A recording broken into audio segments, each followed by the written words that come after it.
Good morning, students. In my last lecture, we discussed about World War II and Hitler's suicide and punishment of Nazis. Okay. Now we discussed about what is Nazis ideology. कि Nazi की ideology उनकी thinking क्या थी उस time, क्या idol था उनका, ठीक है, उनकी सोच क्या थी, उसके बारे में हम पढ़ेंगे कि all were not equal, followed racial hierarchy, कि वो मानते थे कि सभी लोग इक्वल नहीं होते, है ना। वो क्या मानते, वैसे तो देखो हमें क्या मानना चाहिए कि ऑल ह्यूमंस आर इक्वल, तो वो ऐसा नहीं मानते थे। तो वो एक हायरार्की फॉलो करते थे जिसमें आर्यंस को सबसे ऊपर रखा जाता था, जिन्हें बोला जाता था नॉर्डिक जर्मन आर्यंस, उनको हाईएस्ट स्टेट पर रखा जाता था, वो वीआईपी माने जाते थे उस टाइम, ठीक है। और जो जॉस थे उनको सबसे लोएस्ट माना जाता था, उनको माना जाता था they are enemy of Aryans sorry, ठीक है। तो वो आर्यंस के दुश्मन माने जाते थे, जोस को तो ख़त्म ही करना है जर्मनी से, ऐसा माना जाता था। एंड जो बच गए others were placed according to their external features के अकॉर्डिंग उनको माना जाता था, ठीक है। अब ये देखो, जो अदर्स वर, जो नाजिस की आइडियोलॉजी थी उसके अकॉर्डिंग क्या माना जाता था कि जो ब्लू आईज और गोल्डन हेयर वाले लोग हैं सिर्फ उनको ही जीने का अधिकार है, ओके। तो बाकी तो ऐसे ही है, ऐसे माना जाता था। तो जो ब्लू आईज और गोल्डन हेयर वाले लोग थे उनको क्या बोला जाता था, ब्लॉन्ड, क्या बोला जाता था, ब्लॉन्ड, ओके। तो यही माना जाता कि जोज हैं उनको जर्मनी में से ख़त्म करना चाहिए और जो आर्यंस हैं उनको ही जीने का अधिकार है। और जो अदर्स थे उनको भी क्या माना जाता था, एक्सटर्नल फीचर के अकॉर्डिंग उनको स्टेट दिया जाता था।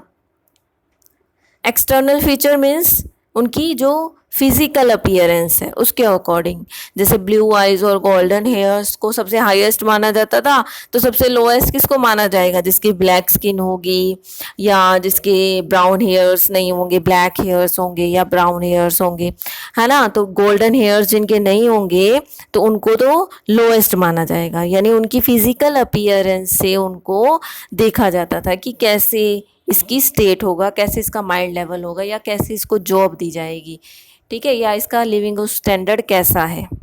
तो ये थी Nazis ideology. See Hitler wanted to teach the Nazi ideology to the kids also, okay. देखो उसने जर्मनी में ऐसे तो फैला दिया था पीपल में कि नाजीज की आइडियोलॉजी क्या है, लेकिन वो बच्चों तक नहीं पहुंचा पा रहा था।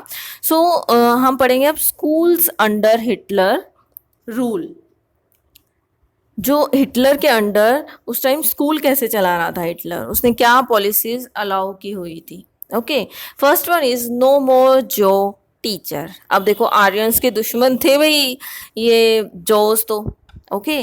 तो जोस को तो कोई टीचर अलाउड था ही नहीं, कि जो टीचर होंगे वो भी क्या होंगे, आर्यंस ही होंगे, जोस कोई टीचर्स नहीं होगा। Then second one is kids were segregated, Jews and Germans couldn't sit play together. अब जॉज और जर्मन्स आपस में इकट्ठे नहीं बैठ सकते थे, ना ही खेल सकते थे, ठीक है, उनको इक्वली ट्रीट नहीं किया जाता था स्कूल में, okay. Next is undesirable children, jaws, gypsies, physical disabled were thrown out of schools. अब जो ओनली जर्मन्स जो आर्यंस थे उन्हीं को पढ़ाया जाता था स्कूल में, बाकी को तो बाहर फेंक दिया जाता था, ठीक है। स्कूल बुक्स वर री रिटन, स्कूल की जो पहले बुक्स थी उनको हटा दिया गया, न्यू लगाई गई। उसमें क्या था, introduction to justify Nazi ideology, उनको सिर्फ नाजी आइडियोलॉजी पढ़ाई जाती थी कि जो कुछ है आर्यंस है, बाकी तो जाओ भाड़ में, ठीक है। Then they were taught to be loyal and submissive and hate Jews and worship Hitler. उनको क्या सिखाया जाता था स्कूल में कि हिटलर की पूजा करो, जॉर्ज से हेट करो, वो तो नीची जाति के लोग हैं, ऐसा सिखाया जाता था, ठीक है। सो हिटलर के अंडर ऐसे स्कूल होते थे एंड यूथ ऑर्गेनाइजेशन कैसी बना रही रखी थी कि आफ्टर स्कूल क्या करेंगे, देखो जो 10 to 14 ईयर्स के बच्चे थे वो क्या करते थे, जंग वॉल्क में उनको जाना होता था। जंग walk means it is the name of Nazi war group, कि वॉर ग्रुप उनको ज्वाइन करना होता था, उसमें उनको सिखाया जाता था कि कैसे बैटल वॉर को हैंडल किया जाता है। ठीक है, then after 14 years they must join Nazi youth organisation. उसको क्या, जब 14 ईयर्स के बाद क्या ज्वाइन करना होता था, नाजी यूथ ऑर्गेनाइजेशन। ठीक है, they got the ideological and physical training there. ठीक है, पहले तो 10 to 14 ईयर्स से उनको मेंटली तैयार किया जाता था वॉर के लिए, ऐसे होता है ऐसे होता है। देन फॉर आफ्टर 14 ईयर्स उनको फिजिकली ट्रेनिंग दी जाती थी। Then after 18 years they must join armed force, उनको आर्म्ड फोर्स ज्वाइन करना पड़ता था और be the part of Nazi organisation, Nazi organisation का पार्ट बनना पड़ता था।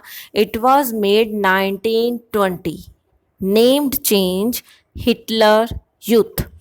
हिटलर यूथ उनको ज्वाइन करना पड़ता था, जिसमें नाजी आइडियोलॉजी उनको सिखाई जाती थी कि कैसे इसको फॉलो अप करना है। Okay,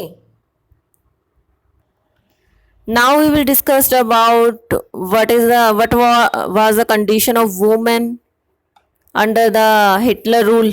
Okay, in 1913 in many state, देखो हिटलर की स्टेटमेंट थी कि the mother is the most important citizen. ठीक है, वो मदर की को समझता था कि मदर की इम्पोर्टेंट पार्ट होता है लाइफ में।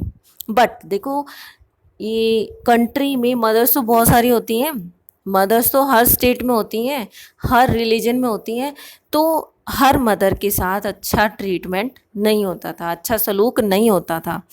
देखो अनडिज़ायरेबल किड जो पैदा करती थी उनको पनिश किया जाता था।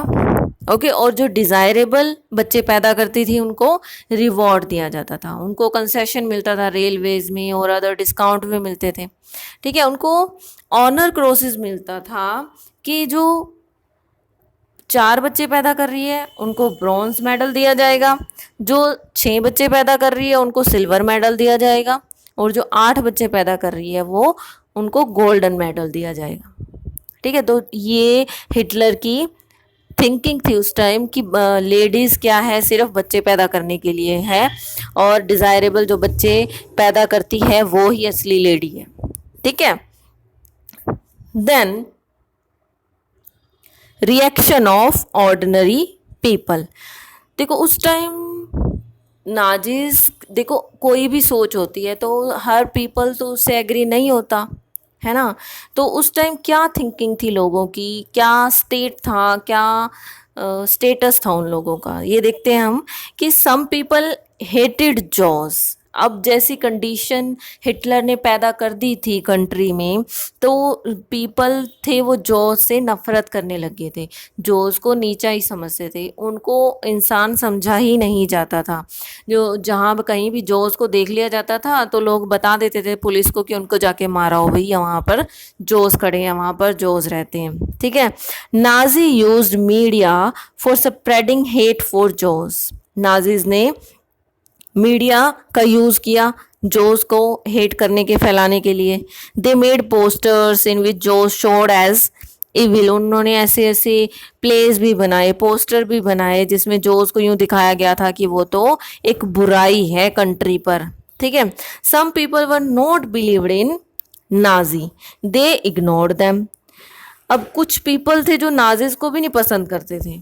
ठीक है, लेकिन जो वो चाहते थे कि हाँ जॉस की कंडीशन अच्छी हो, सब लोगों की कंडीशन अच्छी होनी चाहिए, but they are afraid that like Jews they might also भी सफर्ड। वो भी सफ़र कर सकते हैं अगर कुछ बोलेंगे, वो डर रहे थे पीपल। तो ये कंडीशन थी उस टाइम की, जर्मनी में हिटलर के टाइम ऐसी कंडीशन थी, ऐसी सिचुएशन सर्कमस्टांसेस वहाँ पर थी। ओके, ये चैप्टर यहाँ पर कंप्लीट होता है आपका। So after this long chapter we will meet with next chapter. Till then keep learning at your home students. Bye bye all of you.